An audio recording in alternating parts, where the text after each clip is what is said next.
To our floor show traders, Teddy Weisberg and Dutch Masters. Guys, Powell said at this gathering today that the supply chain dislocations have been totally disastrous for consumers and companies. So when you look at Bed Bath & Beyond, price action there versus General Mills, Teddy, what does this say about the investor herd? Well, I mean, I think it's, at least in the case of General Mills, they got the trifecta right, top line, bottom line, and guidance, all positive. And companies that do that get rewarded. In the case of Bed Bath & Beyond, I mean, your guess is as good as mine, Liz. I mean, it's just another retailer that's been suffering, and the news today was negative, at least as far as the stock is concerned. There was nothing positive there. The stock's already been beaten up from dramatically higher prices, but clearly, unless they can get companies turned around, the investor is going to suffer, and the companies are going to suffer. Clearly, it's not a place to be with. Not with my money, your money, or any of your viewers' money. Not right now. Although, what are we going to do for dorm shopping? That's all I have to say.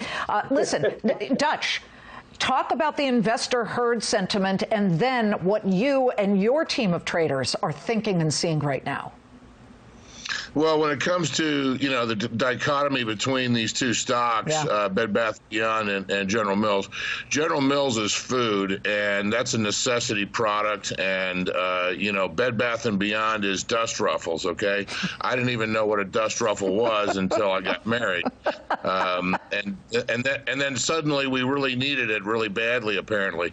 And so, of course, everyone needs a dust ruffle. So General Mills is an essential products company, and they are executing, as Teddy said. So I think what we see is companies that execute get rewarded. Companies that don't execute get taken to the woodshed, and that's what's happening in this market now. The big thing to focus on is also when you're looking at a company like General Mills, you're looking at investors moving into stocks that are not likely to get a big whack in their PE compression. So they're looking for safety. Now, what investors do when you've got a recession coming like this is investors, look for some safe harbors, and that's what they're finding with General Mills. Well, where are you finding safe harbor? And you're not really a fraidy cat, Dutch. You actually get out there and short. Last we talked, you were shorting the S&P. Yep. You've been really active, as I understand it, in the last 6 hours, haven't you? That's correct. We've continued to add to our SPXU inverse ETF, also SQQQ. It's now about 45% of the overall portfolio. I'm not buying any of this stuff that's going on today. I think this thing's going to sink.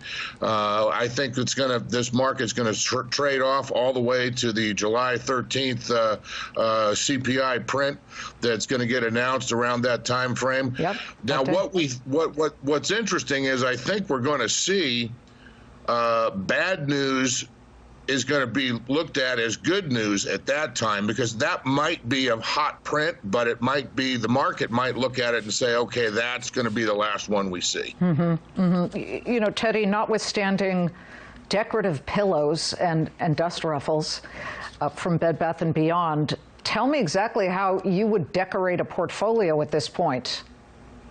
Well, I wouldn't make negative reference to investors that might be nervous in the current market environment. In fact, I think being nervous is a very healthy place to be. Mm-hmm. Though I might disagree with how we're going to get there. I think in general, I agree with Dutch.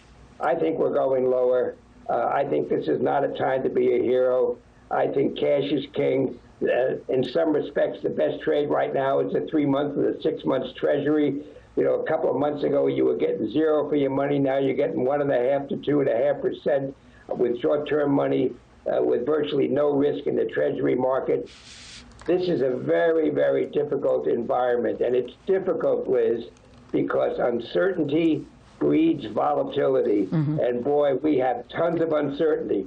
We're getting a lot of rhetoric. We're getting a lot of nonsense from a lot of people, but there are real problems out there. Indeed. With no real solutions in sight. What we need is a little certainty, even if the bad news had certainty, but we can't even get our handle around the bad news at the moment. Yeah. So as long as all this exists, yes, there are going to be bargains, and if you're 30, 40, 50 years old, perhaps you could be a little more philosophical about putting some money to work here. But if you're my age, where I don't even buy green bananas anymore, you have a whole different perspective. What's needed is time and patience. Yeah, indeed. And well, if you have the time and the patience, you can have a different point of view. But quite frankly, in the very short term, this is not a time to be a hero. well, there is one certainty, and that is volatility. And I was just looking. Year over year, the VIX is up 77%. Teddy, Dutch, it's a great pairing. It's must-see TV. We'll see you next time. Thank you both so much.